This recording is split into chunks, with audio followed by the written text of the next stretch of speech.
Personal life. In his life, Rick James, together with Sybil Morgan, had 2 children.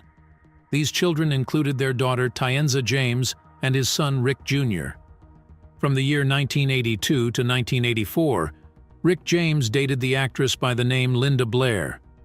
The two would meet after Rick James had seen that Linda Blair had called him sexy during an interview.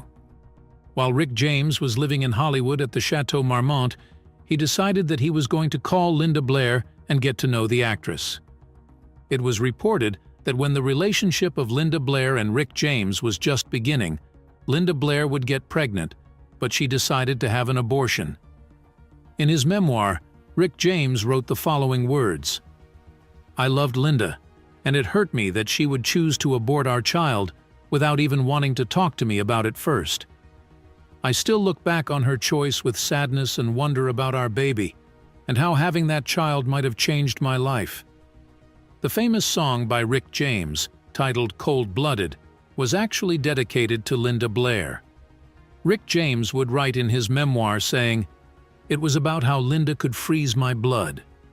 In the year 1989, Rick James met a partygoer lady by the name Tanya Ann Hijazi, who at that time was 17 years old.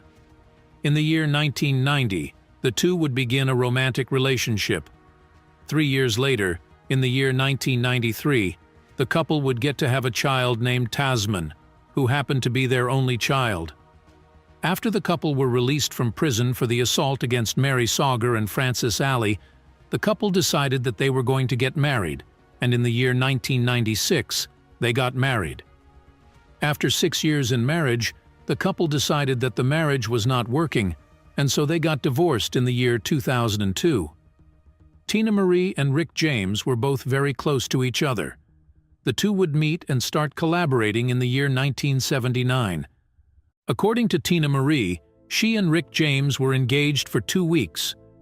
As much as their romantic relationship could not last, their professional relationship went all the way to 2004.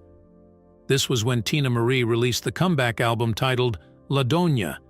In this album, she did a duet with Rick James, which was titled I Got You. The time that Rick James died, Tina Marie would open up stating that she was devastated by his death, which took a toll on her and got her to struggle with painkiller addiction.